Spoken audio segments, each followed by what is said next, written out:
Hello beautiful people, welcome to my YouTube channel Shruti's vlog. എല്ലാവരും സുഖമായിരിക്കുന്നു എന്ന് കരുതുന്നു. ഇന്നത്തെ വീഡിയോ കോയമ്പത്തൂർ ട്രാവൽ വ്ലോഗാണ്. So come on. തൊടുപുഴയിൽ നിന്ന് ഞങ്ങളൊരു രാത്രി 9:30ക്ക് ബസ് കയറി. ഏർലി മോർണിംഗ് 4 മണിയൊക്കെ ആയപ്പോഴത്തേക്ക് കോയമ്പത്തൂരെത്തി. നേരെ ഹോട്ടൽ റൂമിലേക്ക് പോയി ചെക്ക് ഇൻ ചെയ്തു, ഫ്രഷപ്പായി. അവർ തന്നെ ഞങ്ങൾക്കൊരു വെസ്പ അറേഞ്ച് ചെയ്ത് തന്നു. പെർ ഡേക്ക് എന്തോ 800 രൂപ എങ്ങാണ്ടായതേ ഉള്ളൂ വെസ്പ എടുത്തതിന്. 2 ഹെൽമെറ്റും ഞങ്ങൾക്കുണ്ടായിരുന്നു. പിന്നെ ഞങ്ങൾ പതുക്കെ വണ്ടിയൊക്കെ എടുത്ത് ഒന്ന് ഓടിച്ചു നോക്കി സെറ്റ് ചെയ്ത്. എനിക്ക് തോന്നുന്നു ഇതായിരുന്നു ഞങ്ങളുടെ ട്രാവലിംഗ് പാർട്ട്ണർ കോയമ്പത്തൂരിലെ. റെൻ്റൽ ബൈക്ക് എടുക്കുന്നതായിരിക്കും ഏറ്റവും ബെറ്റർ നമുക്ക്. പിന്നെ അവിടെ നിന്ന് നേരെ ഞങ്ങൾ അവിടുത്തെ നിയർ ബൈ ഒരു ഫേമസ് ആയിട്ടുള്ളൊരു ടെമ്പിളിൽ പോയി. ഇതായിരുന്നു ആ ടെമ്പിള്. അകത്ത് ഫോൺ കൊണ്ടുപോകാൻ പറ്റത്തില്ലായിരുന്നു. പിന്നെ ഞങ്ങൾ എന്ത് ചെയ്തത്, വെളിയിലൊക്കെ അമ്പലത്തിനകത്ത് പോയി തൊഴുത് പ്രസാദമൊക്കെ മേടിച്ച് വെളിയിൽ കുറച്ച് നേരമൊക്കെ ഇങ്ങനെ കറങ്ങിയൊക്കെ നടന്നു. അമ്പലത്തിൻ്റെ അകത്തുനിന്ന് ഞങ്ങൾക്ക് പ്രസാദമായിട്ട് ഒരു ലഡു കിട്ടിയായിരുന്നു. അങ്ങനെ ഞങ്ങൾ വലിയ ലഡു ആയിരുന്നു. അപ്പം ലഡുവും കഴിച്ച് ആ പ്രസാദവും കഴിച്ചപ്പോഴത്തേക്ക് ഞങ്ങളുടെ ബ്രേക്ക്ഫാസ്റ്റ് സെറ്റായി.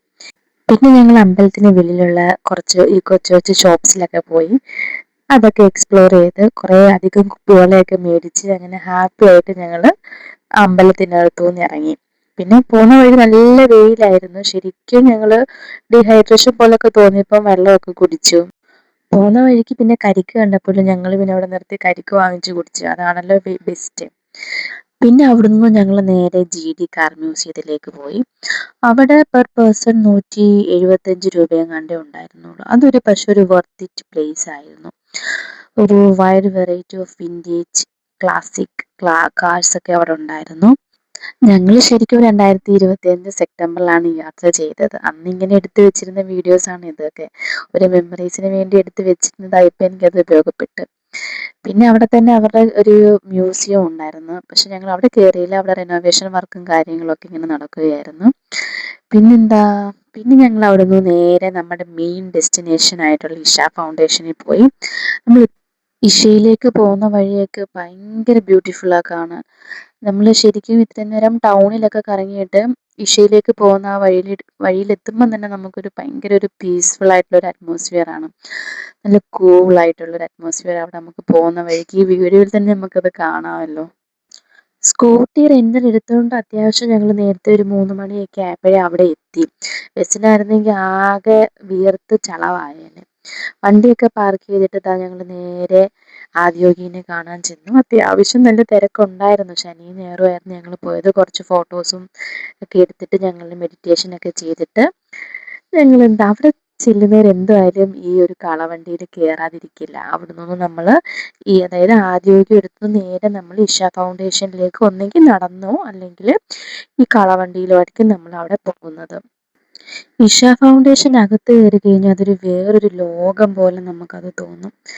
ഞങ്ങളൊരു ഈവനിങ് ടൈം ആയതുകൊണ്ട് തന്നെ അവിടുത്തെ ഈവനിങ് പൂജയൊക്കെ ഞങ്ങൾക്ക് കാണാൻ പറ്റി. അതൊക്കെ ഞങ്ങൾ അറ്റൻഡ് ചെയ്ത് മെഡിറ്റേഷനൊക്കെ ചെയ്തു. ഒരു വല്ലാത്തൊരു എക്സ്പീരിയൻസ് ആയിരുന്നു. ഒന്നും കൂടെ അവിടെ പോകണമെന്ന് തോന്നിപ്പോയി. പിന്നെ ഈവനിങ്ങിലത്തെ ഷോ ഇത് one of the best experience ആയിരുന്നു ശരിക്കും.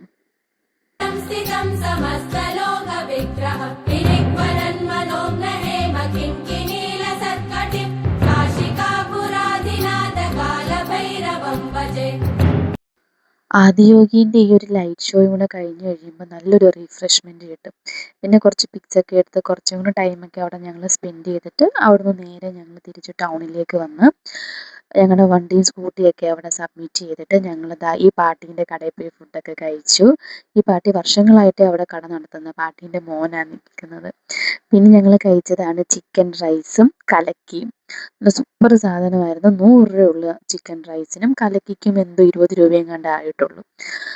അങ്ങനെ ഞങ്ങളുടെ കോയമ്പത്തൂരിലെ യാത്രയുടെ വിശേഷങ്ങളൊക്കെ ഇവിടെ അവസാനിക്കുന്നു. Thanks for watching my video and see you on my next video.